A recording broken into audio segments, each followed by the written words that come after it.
There are some people in your life who you encounter for just a brief moment, but they leave a really lasting impact. Dan Miller was one of those people for me. When I first met Dan, he was attending my in-person community training workshop, and he took a moment to pull me aside and tell me something that stuck with me forever. He told me that I was brilliant and was going to be very successful, which of course I appreciated. And he looks me straight in the eyes and he says, "Protect your marriage. You're a strong, brilliant, successful woman, and that is going to put a strain on your marriage. So be proactive and protect it." It was advice that would prove to be needed and true in my many years to follow of entrepreneurship. But Dan and I continued to stay in touch and remain friends, emailing back and forth about our latest community insights as he was a fellow community creator creating the 48 Days and Eagles communities. Dan is an incredible soul. So when he emailed me a month ago and told me that he had terminal cancer, I was devastated, as many of you who have met Dan or been impacted by his work, 48 Days to the Work and Life You Love, or the Eagles community, you all were also shocked and devastated, as just before that, he was a healthy 70-something-year-old man. He thought he had a couple months, 2 to 3 months maybe, but the cancer progressed much faster. And just a couple days ago, at the time of this recording, Dan Miller transitioned. I want to share with you a previous podcast interview with Dan. Dan, being a fellow community builder and lover, has done some brilliant things with his 48 Days community. And he shared them on the podcast, and he shared some insights around the concept of masterminds and how the true concept of mastermind was meant to play out and how impactful that has been to him in his life and career.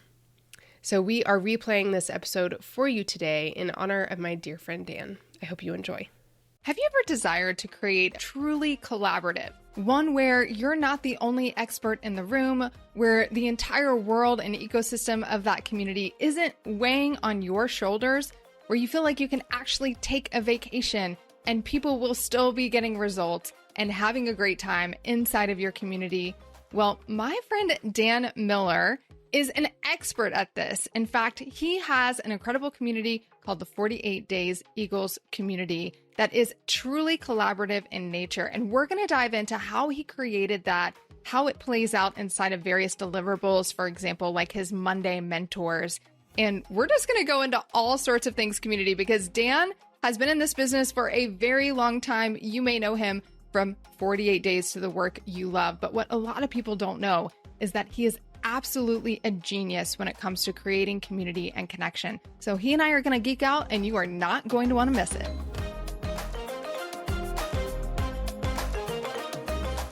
Well, friends, you are in for a treat because if you do not know who Dan Miller is yet, you are going to be so grateful that you do after this interview that I'm about to have with my friend Dan. So Dan is a New York Times best-selling author of the book 48 Days to the Work You Love. You've probably heard of it.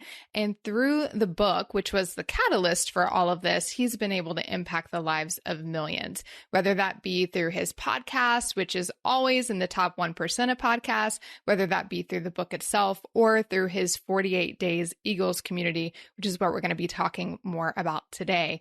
I first met Dan when he attended one of my in-person community trainings, and he had such a love for community and was doing such unique things in his community that we immediately hit it off, and we've stayed connected ever since.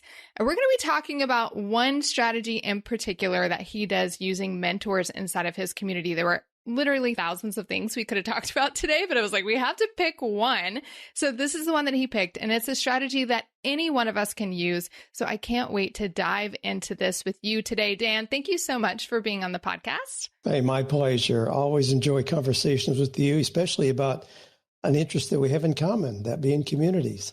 I know. And it's funny because we were already starting to talk before I hit record. And I'm like, Dan and I could talk all day. I better stop us and get us to hit record before our podcast time is up. Okay. So before we get started, tell me a little bit about one of the favorite communities that you have ever been a part of and what you loved the most about that community? I would say it was a small community, actually a mastermind that I had when I went through one of the most challenging seasons of my life in terms of business.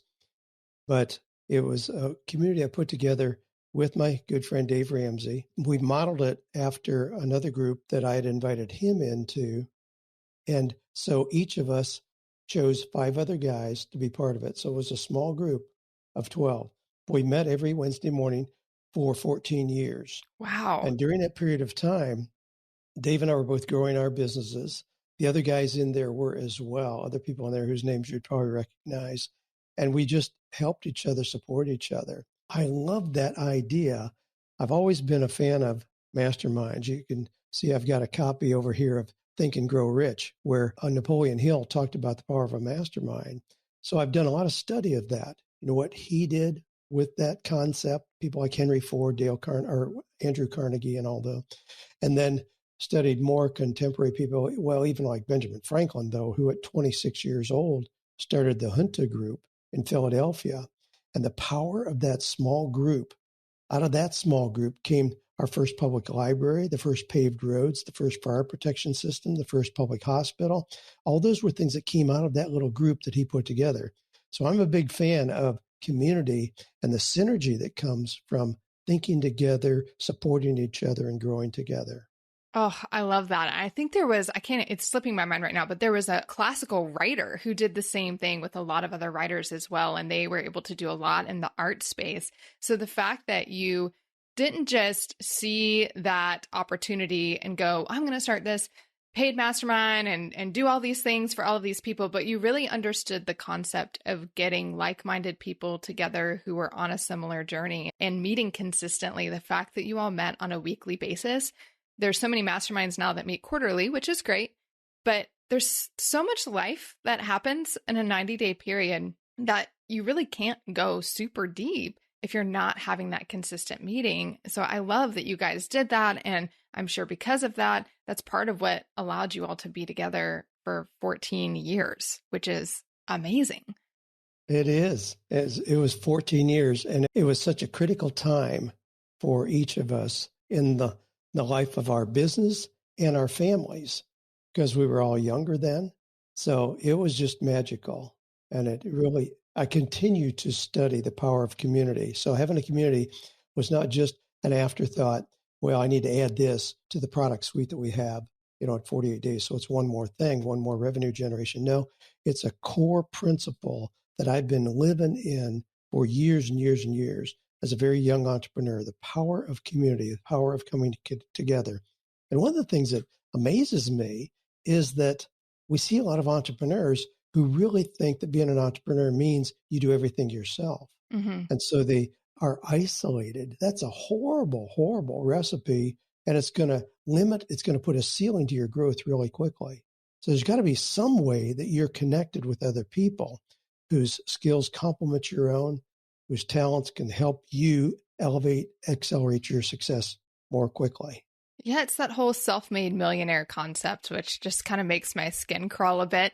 But I think that the amazing thing about that is what a lot of people don't realize before they enter into entrepreneurship. And I've been in this world for 10 years, not at the level of success that you have experienced, but it puts such a strain on your family and on your marriage. And if you don't have that community of people coming alongside you that understand how being an entrepreneur has a different impact on the family than just being in traditional business, it can be dangerous to be isolated in so many ways. So I'm so grateful that you're speaking to this, because I know I was just at a mastermind that I'm a part of, and we were having some late night chats in a hotel room with a bunch of other girls and one of the things that came up was marriage and relationships and isolation and community, and just how important it is to have that community, because there really is, say, an epidemic of like really bad personal lives in the entrepreneurial space, because people do try and do it on their own. So life lessons already in the first 5 minutes of this podcast that hopefully you take from this, that if you are listening to this and you're like, I don't have those people, that you just find those people, create those relationships for yourself, because there's somebody else out there right now who's thinking the exact same thing and waiting on you to ask. So my encouragement to you, find that community of people. And as Dan was saying, stay connected with them regularly, not just like a once in a blue moon, we'll have a chat, stay connected on a consistent basis. Okay. So let's talk about your business that you were able to grow during that time in the mastermind. So you had your book, 48 Days to the Work You Love, which a whole bunch of people probably have heard of. But what they may not know is that one book, which I love this about you, that one book has become the catalyst for your entire business. You didn't change your mind and like 3 years later, it's like, okay, write another book about another thing. And then let's go do another book about another thing. You've just stuck true to this and you've built a whole ecosystem around this book. So give us the big picture of your business now. Who do you serve? What's the impact that you want to have? I love being recognized as a writer, first and foremost. That's really what I enjoy doing most. I actually like to describe myself as a reader and a writer because my writing is simply informed by the reading that I do. It's not where I just go sit in a little cabin somewhere and come up with creative, new, original thoughts. It's a compilation of things that I read. The wisdom of the ages is so rich with information for all of us, principles that are timeless. But 48 Days, the book, 48 Days to the Work You Love, grew out of a Sunday school class. Joanne and I were teaching a Sunday school class, had no intention of that becoming any part of business or income generation. It was just simply ministry, serving, giving back to our community and our church. But that little Sunday school class grew and grew and grew just exponentially. We outgrew the space. We moved it from a Sunday to a Monday night where we would have 2 hours of uninterrupted time in a building that could seat a couple hundred people. So I was blown away recognizing, and here's how that developed. That was to address career transitions that people were going through. So we were doing that, and I expected to have an 18-year-old who was trying to decide what to major in college, or the 23-year-old who was just out of school and realized it wasn't as easy as he thought to get that Mercedes in the driveway and a white picket fence. I had a few of those, but what surprised me is the number of physicians, attorneys, dentists, accountants, pastors, engineers who showed up. And I'm like, what are you guys doing here? Mm-hmm. And those people were saying, people see me as successful and I'm doing okay. I don't think this is it. I'm living out mom and dad's expectations. I kept going. I've got a JD behind my name because I had the academic ability to go to law school. It's not really my passion. It was that spot that I moved into. So it's somebody who's, 42 years old and says, I don't think this is it. I think there's more. And helping those people not just address what they have the ability to do to generate income, but to look inward first. How has God uniquely gifted me? What could that look like on Monday morning if I really blended my deepest passions and my talents? And that's what has been the basis. That's the core message of 48 Days. Then people were asking for material, and I didn't have anything. So finally, just under duress, I started sharing just freely my Sunday school notes, put in a 3-ring binder. Well, that little 3-ring binder took off. Then I went to a conference with Mark Victor Hansen, co-author of Chicken Soup for the Soul in Los Angeles, about how to sell books. I came back and in the next 30 months sold over $2 million worth of that little 3-ring binder. Then I had publishers knocking on my door, very reverse process. I never went looking for publishers, never made a proposal. They came knocking because I was selling so much of that content. And they were asking, standing in line, can I produce that in a traditional trade book? Now, that little book is now in its 20th anniversary edition. I update it every 5 years. So it has really become the core. Now, when you think about people who are authors, people want to write a book and then they want to get a lawn chair and sit by the mailbox and wait on those royalty checks to come in. That's not what I've done. People who do that tend to be very low on the income scale. I use the message and then allow people to experience it in other ways by coming to live events, by having other ancillary products like seminars they can go through. Of course, there's been other books that I've written that have still segued from the core message like that. We have masterminds, online communities. So the book just introduces people to the concepts Then they get involved in things where we really produce income. So at this point, yeah, we have a real robust product suite. I have a mastermind that is just the core of everything I do, a personal mastermind. We have an online community, and then we have live events and other things, ways that people can get involved as well. But it all comes from that core message from that first simple book growing out of a Sunday school class. This is so good because what I love is that you just waited until there was another need presented. You didn't write out a masterful plan of this, like, funnel that you were going to build, or this like product ladder, all of these things that you go to these conferences and they're like, you need the high dollar and the low dollar and the middle dollar and then the low dollar. And then that's where you make your money. You really built a movement around this concept. You were very clear on who you wanted to serve. You knew that you could help, and you just sought to help in the next way, and the next way, and the next way as the need presented. And now this has just led to this very successful business, but a business that you love and that you're enjoying. And I know that you're very grateful for it, because you can just see how it developed over time. It wasn't something that you masterfully planned. So let's talk specifically about the 48 Days Eagles community and that membership community. What is that? Because, we talk about memberships a lot on here, and there's subscription boxes, and there's coaching memberships, and there's community-based memberships and content-based memberships. So if I'm a part of your 48 Days Eagles community, what does that look like? Let me back up, give you a little bit of backstory here. In 2018, the county where we lived, Franklin, Tennessee, near you, we had on our property there a building. It was actually an old barn, and we converted it into what we call the sanctuary. So we had a small event space and then guest quarters. My offices were in there, but it was just an old converted barn. And we had a lot of events there. A lot of people come through. We would max them at 60 people, which really was wall to wall in that little building. And then the county showed up. After we had been doing events like that for years there, thousands of people would come through. The county showed up and says, you can't do this. It's not zoned for this. You can't do this on your property. I'm like, wow, what are you talking about? Now, at the time, we were doing 7 events a year. Topics like right to the bank, how to turn your writing into money, coaching with excellence, innovate. 7 events, 60 people. They pay $1,000 to come to a 2-day event. So you do the math on that, it's almost $500,000 a year. And the county says, oh, you can't do that. Well, that's a pretty major deal to look at for a small business. And so instead of just getting all upset and fighting everything, I'm like, okay, what does this make possible? That's a question that I'll ask often. What does this make possible?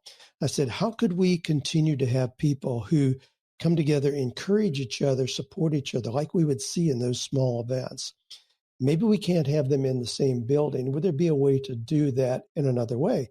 Well, this was back a few years ago, and it was just when online communities were becoming pretty popular.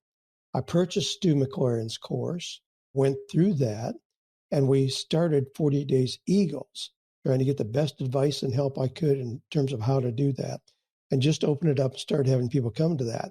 So that was in 2018, and we didn't have any live events since then. In 2020, you know what happened? Along came COVID. Everybody who had major events, physical events planned, had to cancel them. They were in a panic. I was perfectly set up. We had nothing that we had to cancel because we had moved to an online community at the perfect time, and COVID fueled our growth in that period of time. So we just simply allow people to come together. It's still the same dynamics. We're going to share ideas, share resources, support each other, encourage each other in ways that you couldn't do individually. And so that's what the community is. And it has worked beautifully to do exactly those things at a bigger scale than we ever could with the live events, and in a continuing manner, which we would not do at the live events. It was a one-time thing. You were there for 2 days, then you wouldn't see the people again, likely. Here, it's ongoing. The momentum builds and builds and builds. And the success stories, not everybody can take a 2-day event, implement, and explode their business. Some need daily, weekly, ongoing encouragement. And that's what we've been able to do in the 48 Days Eagles community. So it fit dynamically, it fit beautifully what we wanted to accomplish. And I want to add too that, and you've really set it up well here, in that this is not just, well, here's one more thing that we're going to add, one more income generation that we're going to add. This was really out of a need that we felt that we had in our community. So I didn't do as much mathematical calculation as I did conceptual structuring for how can we actually help encourage people in the way that we were doing in our little barn, but in a way that would be provided ongoing. Yeah, you built the entire community, the entire membership around the purpose of how can I get people results? And that's what I love is you're just like, this isn't about, oh, I need this many deliverables and all that. You knew the general structure, but within the general structure that you had, you're like, I know these people. I know the results they're trying to get. And I think there's an opportunity here to get them even more results than they were getting from these workshops. And so a life lesson in this, and we were kind of just talking about this right before we hit record, because you have been impacted by Hurricane Ian. You're in that area. And you were talking about, everything that's going on around and just having some perspective around the things that we go through in life. And so for you to come with the perspective, somebody knocks on your door and says, I'm going to take $500,000 in revenue away from your business. Many people, that would send them into a spiral and they would shut down and we would never hear from that individual or their business again. But you said, what does this make possible? And now, because you asked that question, you've built something, I would say, even greater than what you had with those workshops that you were having on your property. So the 48 Days Eagles community, talk a little bit before we get in specifically to this mentor aspect that you have. Will you just talk a little bit about your thoughts around how you have structured this to be a very collaborative environment? Because I hear a lot of people tell me that they have an online community, but really it's a talking head. They come in, they teach, they're the expert. Everybody else listens, asks them questions. They continue to be the expert. And I try to get them to think about how they can shift to the collective wisdom and the collective power of the group. And you have done that really beautifully. So can you just talk a little bit about that, about how you are not this expert teaching all of the trainings every month, but how does that play out inside of your community? It really goes back a lot to my understanding of what a mastermind is. Mastermind, that term has been bastardized so much over the last few years. Everybody has a mastermind. And a lot of times it's not a mastermind, it's simply group coaching. Right, exactly. Yes. Like you said, it's a talking head. It's somebody who's had a little success in what they do. So they get people around them and it's just constant teaching. That's not what a mastermind is. A mastermind is shared expertise. In my mastermind, I want to have people in there who have as much ability to give as they have need to receive. So we have a group of leaders in there. Yes, I facilitate things that happen in there, but it's not like it's just me and everybody's there to learn from Dan. So the community we have then is built on the same kind of principle. I don't want people just to show up and expect to be taught from me. So there's two things. We have so much talent in the group. It's amazing. We now have 7 deans of different areas. Dean of podcasting, dean of speaking, dean of coaching, dean of family relationships, things like that.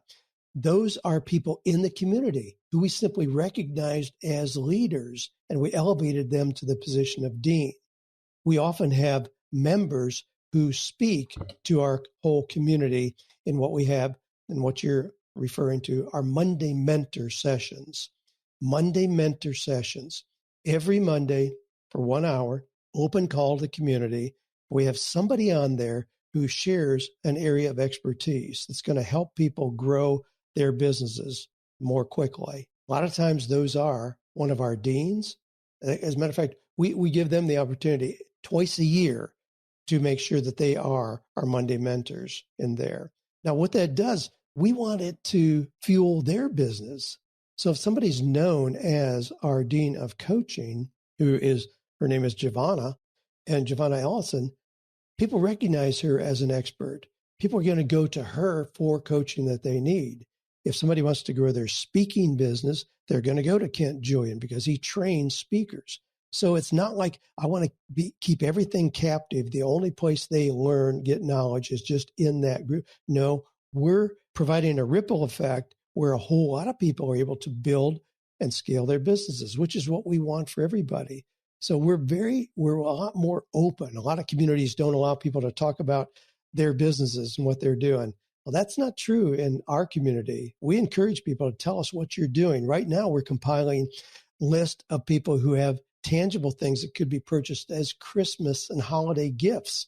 We want them to share those, and we go buy those things for people and encourage others to do so. So it's that shared knowledge rather than just top-down training or teaching or coaching. And I think you're able to do this because you really have a culture that people agree to when they come in, that nobody's going to come in there and just start spamming and being promotional, because that's just not the culture that you've created. So you have that ability to just say, we're going to encourage this collaboration and do it within this culture, which means that it's done well and it's done in a way that benefits everybody involved. So let's dive in a little bit more to this Monday mentor aspect, because I know a lot of people have said, I want to have guest experts in my community, or I want to have ambassadors, or they desire to get people more involved. And I feel like your Monday mentor program is one example of how this can be done really well in a way that serves the mentor, the person sharing, and serves the community. So can you talk a little bit more about the structure of that particular deliverable in your membership? Sure. We want to make sure that people are getting exposure to the different components required to grow a business. We know that anybody in there is trying to grow a business of some kind. Now, they vary a lot. Some have physical businesses, bricks and mortar. Some are more in the knowledge information space, broad spectrum. But they need to understand how to create valuable content, whether that's a physical product or a training program or whatever it is. They need to continuing their own education, their own knowledge. So we encourage attending seminars, purchasing courses. We have a higher tier level membership where we provide access to visible TV and masterclass as just part of that, because we think it's so important to continue that kind of learning. And then, of course, they have to have knowledge in sales and marketing as well. It doesn't matter how good it is, the product or service you have. If you don't know how to market it effectively, it's not going to go anywhere. So we rotate through in those Monday Mentor calls. 3 of those every month are going to deal with one of those areas. And then the 4th Monday of every month, we traditionally have had focus on a book. Last year, we focused on Think and Grow Rich the entire year. There are 13 chapters in there, 13 principles. So we combined 2 of those, but spent all year going through that book. And it was transformational for people who maybe had not been exposed to it before to really live out those principles, to decide in advance what they wanted to accomplish and all those kind of things. This year, I'm using that 4th Monday to go through not one book, but one book every month. Wow. Yeah. So we're always exposing people to new, valuable, timeless content to help move them forward with resources like that. And then we invite people periodically who are outside of the community to come in as speakers. And I've had people, like Michael Hyatt and Ken Davis, Roy Vaden, and Jesse Cole, who owns the Savannah Bananas. People are doing extraordinary things. I periodically will invite in. But we don't look for a lot of that because we have so much talent within the community itself.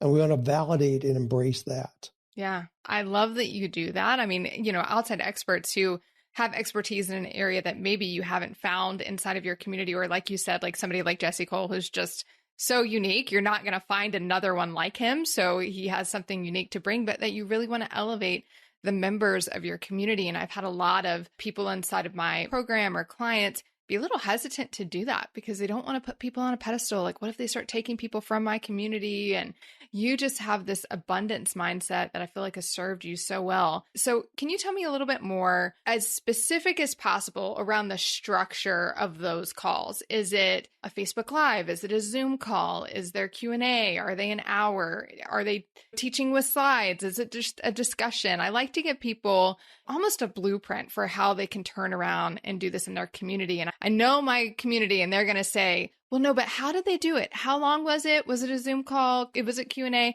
Are they paying these mentors? What does all of that look like? Okay. Everything I do is an experiment. And I love that because we have so much opportunity as entrepreneurs to do that. So few things are written in stone in our community structure, but we try things and see what's effective. Here's what we found to be effective. We meet every Monday from 2 to 3 o'clock Central. Now you might think, well, gee, aren't some of the people in the community still working traditional jobs? Wouldn't an evening time be better? We tested that. I prefer the daytimes, obviously, because it's just part of my workday. And we found that attendance is better during the day than at night because those who are working don't want to add something else on. At night, they want free time with their family, rightfully so. And so we have a lot of people watch the replays, but our best attendance is during the day. So we meet from 2 to 3. My daughter, Ashley, is really our community coordinator. She's on there with me. She starts every call with announcements. So we usually have 5 or 6 minutes of announcements. What's happening? What's coming up next? What can you anticipate? What new things are we adding? All that. We have that. And then we go right into my conversation. Typically, it's a conversational model that I have with the guest. So if it's somebody in our community who is the dean of podcasting, Eric Johnson. So we talk about podcasting. I ask him just the basics about how can somebody start? They really don't know what to do. How can they start a podcast? How do they identify their target audience? How do they build an audience? So we just walk through things like that. And my goal is to have about 30 minutes of that conversation, which is presenting the core principles of the topic. And then we open it up for questions. We always have a really active, engaged audience. They're in the chat. No, we don't bring them on live. And incidentally, the logistics there, we use Mighty Networks. So we're not on Facebook. We love Mighty Networks because we own everything that they see in the community. There's not all those distractions and other things. It's just there. There are other things like Circle out there, but we use Mighty Networks. We started very early with them and love what we're able to do, the functionality in there. So they're on a Zoom call, but we're in Mighty Networks for the ongoing interaction. So they can be asking questions as we're presenting, as we're talking, and then we address those questions. And then at the end of the hour, I drop off, but the community leaders stay on there. We leave the chat open so they can continue to chat a little bit more if they want to anyway. Then on Tuesday nights from 7 to 8 o'clock Central, every week, we used to call it office hours. It's now called Eagle Gatherings because we don't want it to sound like it's a corporate thing. So it's Eagle Gatherings every Tuesday night. And that is usually a continuation of the topic that was discussed on Monday. So the guest that we had, whoever was the primary guest, is also on for an hour on Tuesday evening to continue that discussion with any questions that people have. And they always do have a lot of questions. So we can really go deep with people's particular issues, particular questions. We may have somebody on who just released a book. And so we talk about it. We talk about how they came up with the concept, but also not only do we encourage members to buy each other's books, we do a lot of that. There's lots and lots of cross promotion where people are working together, paying each other for services, supporting each other by buying their products and all that. So we do that really openly, encourage people to do that, whatever it happens to be that our topic has been. I love that you have them for that second conversation on Tuesdays, because how often you taking in that information for the very first time and you're like, oh, no, I know I should probably ask a question, but I barely absorbed what they've just said. So to give people some time to absorb, to sleep on it, to think about how it applies to their business, and then to bring them back for the gathering in order to be able to go a little bit deeper on that, I think that just, again, is set up for their success in actually implementing what they've learned, because we all know that oftentimes all this information just goes in one ear and out the other, or it goes, into our, like myself, it goes into the notebook, right? And then never to be seen again. But when you intentionally give them space to revisit that, it just deepens their understanding of it and their implementation as well. And the power of the community, it's so unlike doing a webinar, again, which kind of is a one and done. In community, people say, 2 months ago, we talked about X. 2 months ago, we talked about Brendan Bashard's book, High Performance Habits. And you mentioned this. How can I get more information? So it's continuing over a period of time. So it's building momentum rather than just a one shot on this. Again, one of the beautiful components of having a community is that it's ongoing. It builds and builds and builds for people's success. And we're seeing evidence of that. And we've seen, I did a short session 2 years ago now. I did 3 sessions on will it fly? Will your idea get off the ground? And for one, I had people who wanted to generate their first $1,000 per month in their business they were doing. The next month, I did those who want to hit $5,000 a month. The next month, I did those who want to hit your first $10,000 month. We've got people who went through one of those, who went through like the first $10,000 month, who have come back a year later and said, I not only hit my first $10,000 month, I hit a $10,000 week. Wow. And now they're asking, okay, what's next? What's next? So we keep creating things for these people. We just created a new level of membership. And the expectation is that somebody is already at $100,000 a year in that. And so we're looking at things. Well, here's another outgrowth of this is because of my mastermind and the things that are happening in our community. I recently created a new company called EIG, Eagles Innovation Group. So we do a lot of work with Eagles. It's a 48 Days Eagles Innovation Group. In there, I have people put in investment money, and then we look for companies to invest in, where we not only provide financial support, but also mentoring there. So the people in our community who have invested money get an opportunity to not only see a financial return, but also to be active in those businesses. A company may need a chief financial officer or somebody to help with their social media or an interim CEO as a company is growing. So we're creating opportunities like that for our people to really scale their involvement. And incidentally, the standard investment, so we have an even playing field for everybody, is $48,000. So we have people in our community who are putting in $48,000 to be part of Eagles Innovation Group, where it's an investment, but it's also an opportunity to really have hands-on experience in another business. And so we vet companies, motorcycle parts distribution. We've got 2 this week that we're looking at very closely. I recently went with a couple of the guys in that group with me to Waco, Texas, to look at what Chris and Joanna Gaines have done. Here's a young entrepreneurial couple. There's no high technology. There's nothing rocket science. They've just taken regular, ordinary ideas and done them extremely well, but created a brand that has really served them well. Right. Yeah. If you put their brand on anything, it sells out.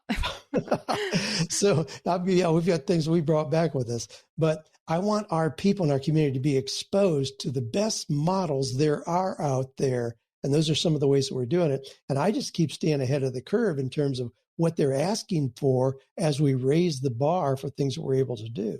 You're so creative about it. And that's what I love is you see a problem, you see a need, and you don't just go, well, let me go see what the latest experts are doing to solve this problem. You just dive into your own thoughts and your own knowledge and what you know, and like what you're doing with the Eagles Investment Group. I mean, that's just incredible because a lot of these people who are in this position, I would say people who have successful businesses that they run themselves, a lot of them, their goal is to kind of not have to be in the day-to-day of their business anymore. They want to try and become more of the owner instead of the business leader, but then they find themselves maybe unfulfilled because they're no longer have their hands in it. They're no longer, systematized and operationally sound and everything's working great, that they're not getting to use their scrappy creative side that they built that business with to begin with, and they find themselves bored. And now you've given them an opportunity to not just have a financial investment, but to have an investment of that gifting and of that skill that got them to the place that they are at today. So that's amazing that you've done that. And I love just that you're always thinking about how can I give people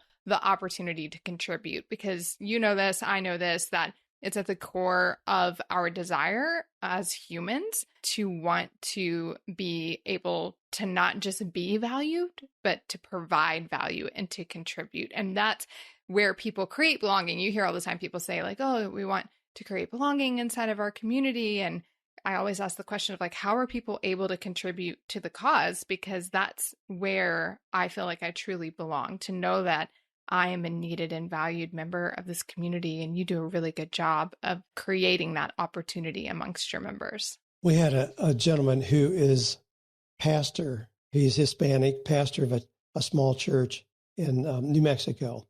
And as part of providing for his family, he is an active fisherman. Well, in doing so, he created a modification on a fly fishing rod. It's called tenkara, which is a Japanese term that means falling from heaven. So he wants the lure to look like it just fell from heaven. Well, he was very successful with that concept, the videos he put up and all that, but he was extremely limited in terms of capital to purchase those, having been made in Taiwan and China. And really, there's so much of a cost reduction if you can order in big quantities.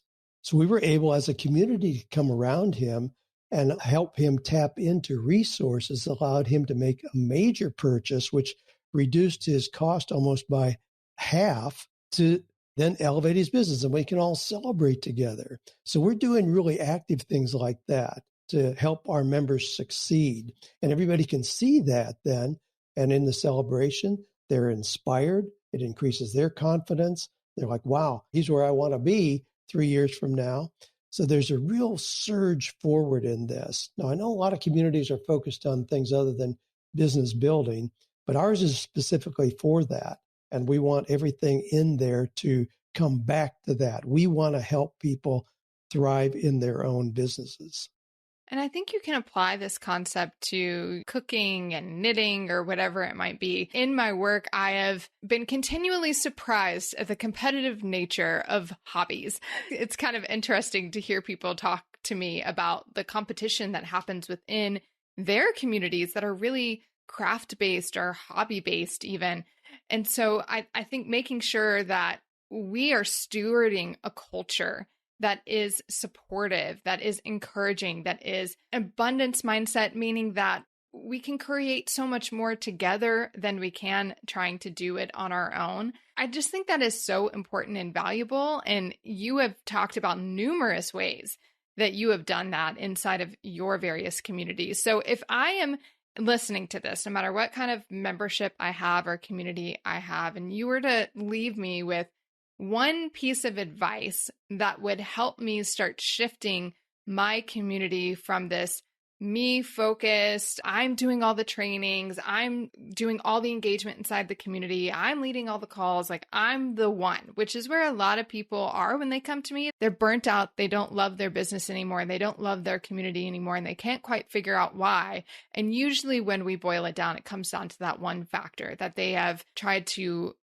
build up this entire ecosystem and hold it up with their own hands. What piece of advice would you give to somebody as they start to begin shifting towards more of this collaborative type of community? Look for people who have abilities in areas that you don't.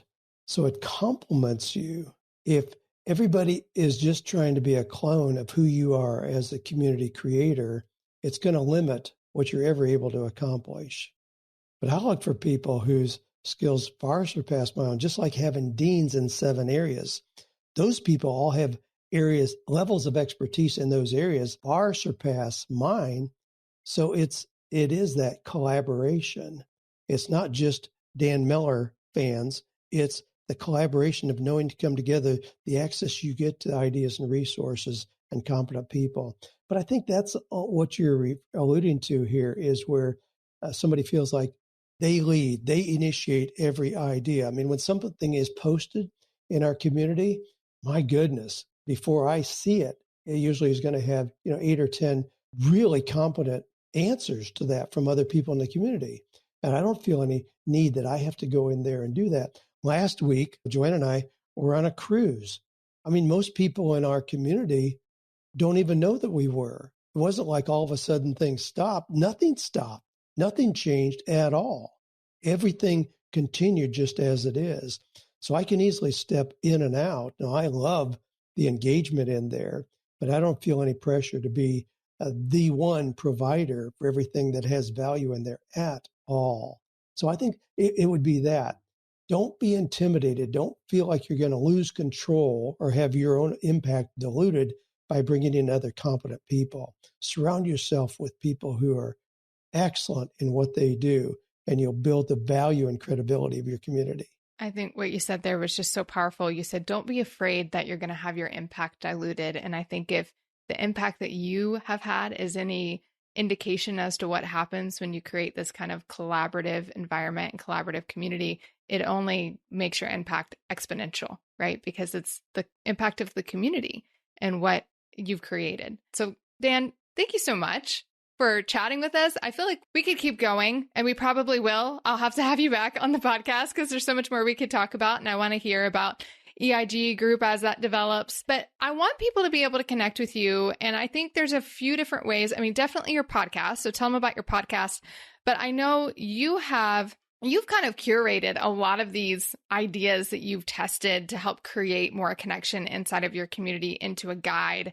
I hope you'll be able to share that with us because I know you have that. And then I'm sure there's a lot of people that are going, I want to see this community in action. I need to be in Dan's world and a part of that kind of culture. So let people know how they can get plugged into the 48 Days Eagles community as well. All right. Well, thank you for that. Sure. The guide that you're talking about, 48 is kind of our magic number. So we've put together a guide that's 48 ways to build community and connection in your membership. So it's 48 different things that we've done to really build a sense of community. And if people go to 48days.com/connect, they can find that resource there. The community itself, I wish there were an easy way for people to see the inside. Being in Mighty Networks, you have to be a member to get in there. But if you go to 48dayseagles.com, you can get the introduction, the overview, and see testimonials from people and hear some of the stories that I've even alluded to here. So 48dayseagles.com is the way to kind of see what we're doing in there. That's awesome. And then what's the name of your podcast? 48 Days to the Work You Love. If you put in 48 days or just the number 48 and you don't find Dan, your computer is broken. I can tell you that much. That brand has been magical. Someday we'll have to unpack how that happened. It wasn't that scientific, but it has been magical. Yeah, we'll have to have another interview that is all on where did the number 48 come from. But the beautiful thing is that I think anytime I hear 48, I immediately think of you, Dan, and it warms my heart because you're a dear friend. I love everything that you do, and this interview has been an absolute joy. So we're definitely going to have you back. Thank you so much for being here. Well, it'll be my pleasure to be back anytime. Great having a conversation.